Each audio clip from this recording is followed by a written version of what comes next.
மகாராஷ்டிராவில் திடீர் திருப்பம், மீண்டும் எண்ணப்பட்ட வாக்குகள், மாறியது தேர்தல் முடிவுகள். அதாவது மகாராஷ்டிரா சட்டப்பேரவை தேர்தலில் வாக்குப்பதிவின் போது மாலை 5 மணிக்கு வெளியான தற்காலிக வாக்குப்பதிவு விவரங்களும் அடுத்த நாள் வெளியான விவரங்களும் இடையே மிக பெரிய வித்தியாசம் இருப்பதாகவும் இது கவலை அளிக்கக்கூடிய இருப்பதாகவும் முன்னாள் தேர்தல் ஆணையம் எஸ் குரேஷி கூறியுள்ளார்.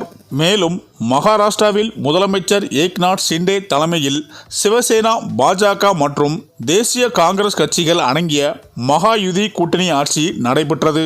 இந்த நிலையில் சட்டசபை பதவிக்காலம் நிறைவடைந்த நிலையில் கடந்த 20ஆம் தேதி மொத்தமுள்ள 288 இடங்களும் ஒரே கட்டமாக தேர்தல் நடைபெற்றது. இந்த தேர்தலில் பாஜக தலைமையான மகாயுதி கூட்டணி பாஜக 149 இடங்களிலும், ஏக்நாத் ஷிண்டே சிவசேனா 81 இடங்களிலும், அஜித் பவார் தேசியவாத காங்கிரஸ் கட்சி 59 இடங்களிலும் போட்டியிட்டன. காங்கிரஸ் தலைமையான மகா விகாஸ் அகாடி கூட்டணியில் காங்கிரஸ் 101 இடங்களிலும், உத்தவ் தாக்கரே சிவசேனா 95 இடங்களிலும், தேசியவாத காங்கிரஸ் சரத்பவார் பிரிவு 86 இடங்களிலும் வேட்பாளர்கள் களம் இறக்கின. கடந்த 20ஆம் தேதி வாக்குப்பதிவு ஒரே கட்டமாக நடைபெற்ற நிலையில் 23ஆம் தேதி வாக்கு எண்ணிக்கை நடைபெற்றது. பெரும் எதிர்பார்ப்புகளுக்கு இடையே நடைபெற்ற இந்த தேர்தலில் 288 தொகுதிகளில் பாஜக கூட்டணி 235 தொகுதிகளில் வெற்றி பெற்று 3வது முறையாக ஆட்சி அமைப்பதை உறுதி செய்துள்ளது. இதில் பாஜக மட்டும் 132 தொகுதிகளில் வெற்றி பெற்றுள்ளது. மகா விகாஸ் அகாடி கூட்டணியில் உத்தவ் தாக்கரே தலைமையிலான சிவசேனா 20, காங்கிரஸ் கட்சி 16, சரத்பவார் தலைமையிலான என்சிபி 10 இடங்களையும் வென்றுள்ளது. இந்த நிலையில் வாக்குப்பதிவு மற்றும் வாக்கு எண்ணிக்கையில் முறைகேடு நடந்துள்ளதாக குற்றம் சாட்டப்படுகிறது. இது தொடர்பாக காங்கிரஸ் தலைவர் மல்லிகார்ஜுன் கார்கேவும் கவலை தெரிவித்துள்ளார். மேலும் இந்த நிலையில் மகாராஷ்டிரா சட்டமன்ற தேர்தலில் மகா விகாஸ் அகாடி கூட்டணி தோற்றதற்கு மின்னணு வாக்கு இயந்திரத்தில் நடைபெற்ற குளறுபடிதான் காரணம் என புகார் எழுந்திருக்கிறது.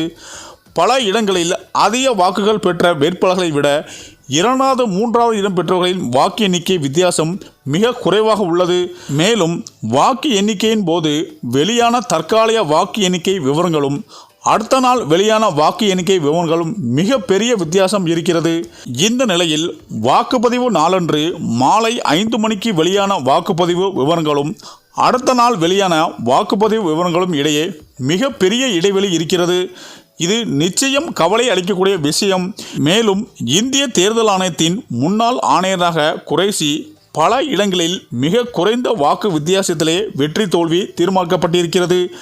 தேர்தல் ஆணையம் வெளியிட்ட விவரங்களில் மிக பெரிய வித்தியாசம் இருக்கிறது என கூறியுள்ளார். இந்த நிலையில்தான் மகாராஷ்டிரா தேர்தலில் முறைகேடு நடந்திருப்பதாகவும் கள்ள ஓட்டு அதிகம் போடப்பட்டு இருப்பதாகவும் புகார் எழுந்து வந்தன. அதன் அடிப்படையில் மகாராஷ்டிரா தேர்தல் முடிவுகள் மாற்றம் ஏற்பட மீண்டும் வாக்குகள் எண்ணப்படும் என்ற தகவலும் வெளிவந்து கொண்டிருக்கிறது. இந்த தகவல் பாஜக தலைமையையும் மோடியையும் கடும் அதிர்ச்சியில் ஆழ்த்தியுள்ளது என அரசியல் வட்டாரங்கள் கூறி வருகின்றனர். சரி, இந்த வீடியோ பற்றிய உங்கள் கருத்துக்களை கமெண்ட்ல சொல்லுங்கள். மேலும் வீடியோ பிடித்திருந்தால் லைக் பண்ணுங்கள், ஷேர் பண்ணுங்கள், மறக்காமல் நம்ம சேனலை சப்ஸ்கிரைப் பண்ணிக்கோங்க. நன்றி.